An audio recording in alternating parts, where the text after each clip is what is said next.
Bonjour, ici Clément Koulibaly, j'espère que vous allez bien.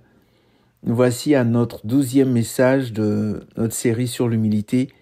Le thème d'aujourd'hui, c'est l'humilité et la joie. L'humilité et la joie.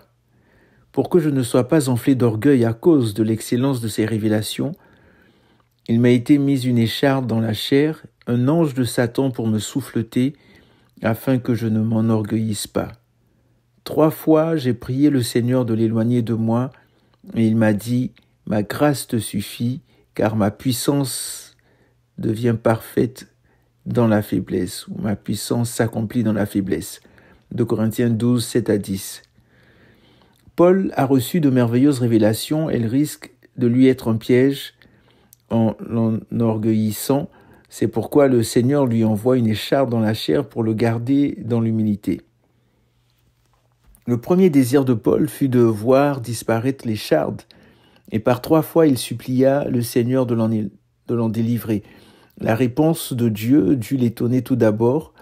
Il lui fut répondu que l'épreuve était une bénédiction parce que dans la faiblesse et l'humiliation qu'elle devait produire, la grâce et la force du Seigneur pouvaient être mieux manifestées.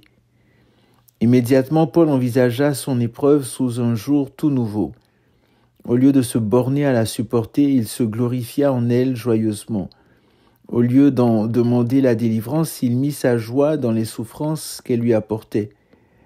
Il avait appris une nouvelle et très précieuse leçon, c'est que l'humiliation est une source de bénédiction, de puissance et de joie. Dans sa recherche de l'humilité, tout chrétien fait ces 2 expériences. Tout d'abord, il a peur de tout ce qui doit l'humilier. Il s'en éloigne le plus possible, il en cherche ardemment la délivrance car il n'a pas encore appris à chercher l'humilité à tout prix. Certes, il a pris au sérieux les invitations du Sauveur à l'humilité, il cherche à y être fidèle, mais plus il s'y applique, plus semble-t-il, il va d'échec en échec. Il demande à Dieu l'humilité, parfois avec un profond sérieux, mais dans son cœur, en secret, il prie davantage encore, au moins en désir, si ce n'est en parole, pour être gardé de tout ce qui le rendrait humble. Il n'est pas encore assez épris de l'humilité comme étant la beauté de l'agneau de Dieu et la joie du ciel pour vendre tout ce qu'il a afin de se le procurer. Dans sa recherche de l'humilité et dans ses prières pour l'obtenir, il y a encore comme un sentiment de fardeau et d'esclavage. S'humilier soi-même n'est pas encore devenu l'expression spontanée d'une vie et d'une nature essentiellement humble. Il ne prend pas encore à cette grâce sa joie et son unique plaisir. Il ne peut pas encore dire « je me plais dans les faiblesses et les outrages ». Mais pouvons-nous espérer atteindre un tel état d'âme et d'esprit? Certainement. Et qu'est-ce qui nous y amènera? Exactement ce qui y a amené Paul, une nouvelle révélation du Seigneur Jésus. La présence de Dieu seul peut révéler et expulser le moi. Il dut être donné à Paul une vision plus nette de cette profonde vérité, à savoir que la présence de Jésus nous débarrasse de tout désir de chercher quelque chose en nous-mêmes et qu'elle nous fait prendre plaisir dans chaque humiliation.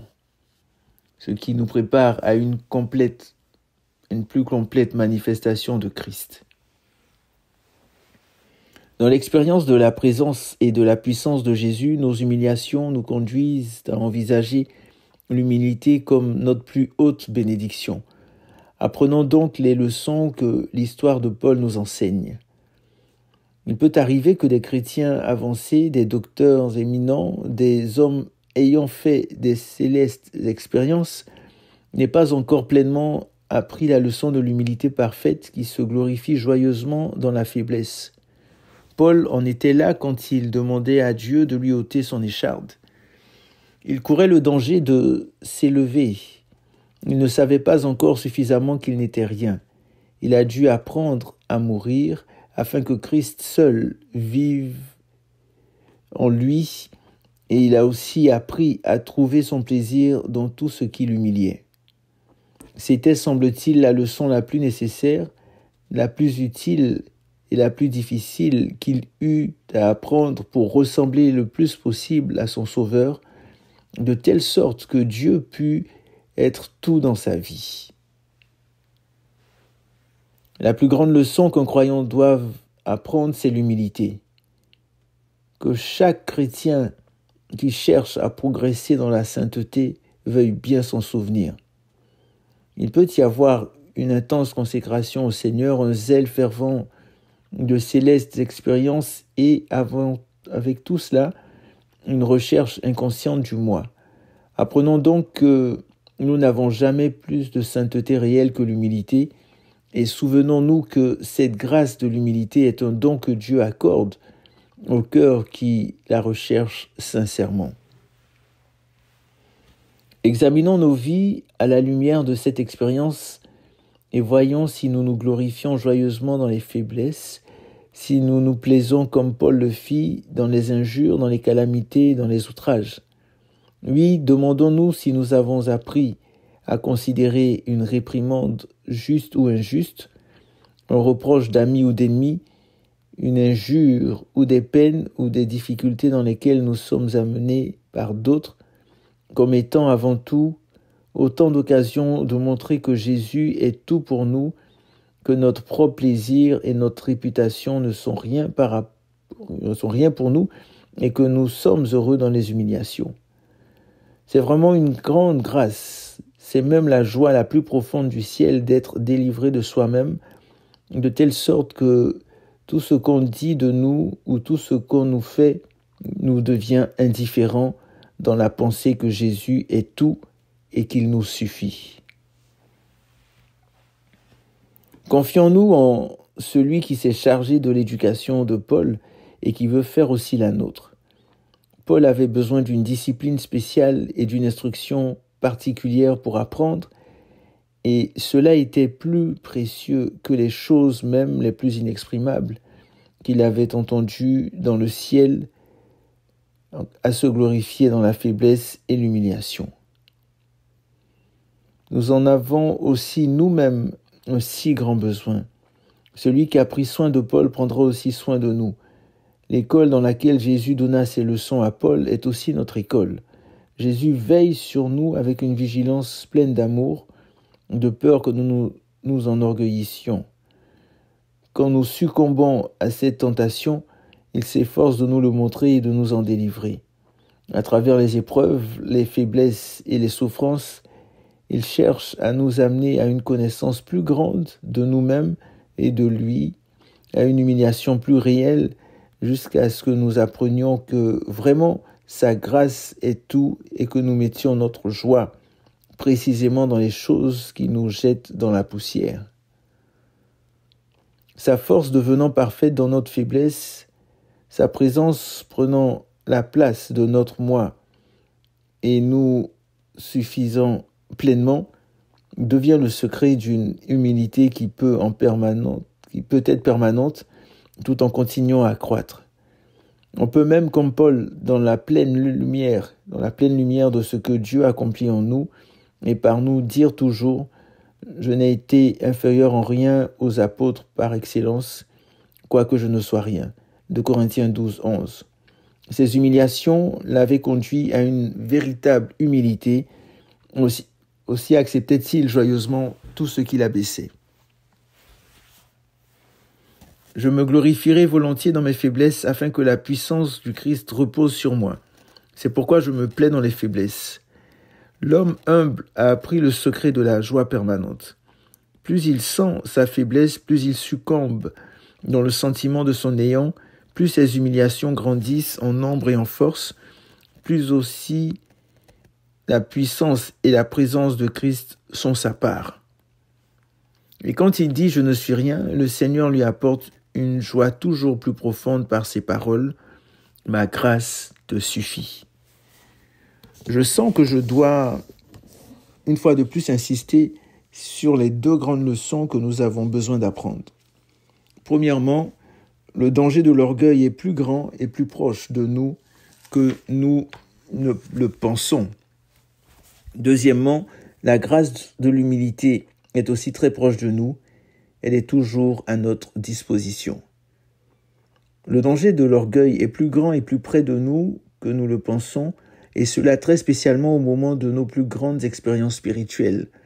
Le prédicateur de la vérité qui tient suspendu à ses lèvres une congrégation qu'il admire, l'orateur éloquent qui, du haut d'une estrade, expose les secrets de la vie céleste, le chrétien rendant témoignage à la puissance de la grâce de Dieu, l'évangéliste porté en triomphe par les multitudes qui ont été bénies par son moyen.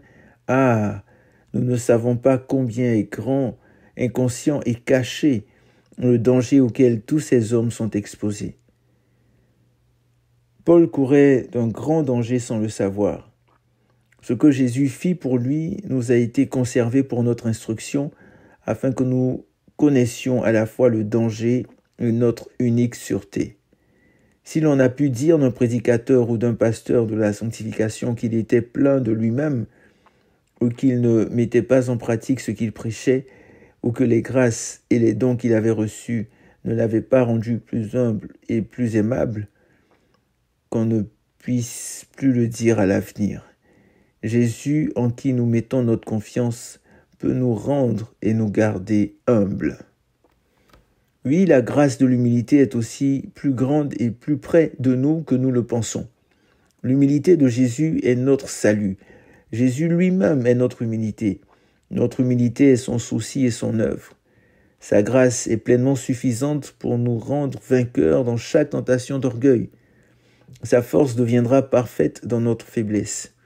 Désirons être faibles, être petits, n'être rien.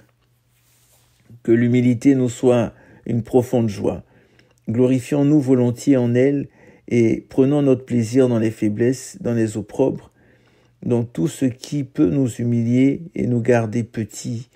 Alors la puissance de Christ reposera sur nous. Christ s'est humilié, c'est pourquoi Dieu l'a souverainement élevé. Christ nous humiliera et nous gardera humbles. Désirons de tout notre cœur et acceptons fidèlement et joyeusement tout ce qui humilie. La puissance de Christ reposera sur nous. Nous expérimenterons alors que l'humilité la plus profonde est le secret du bonheur le plus vrai, d'une joie que rien ne peut ni amoindrir ni détruire. Amen.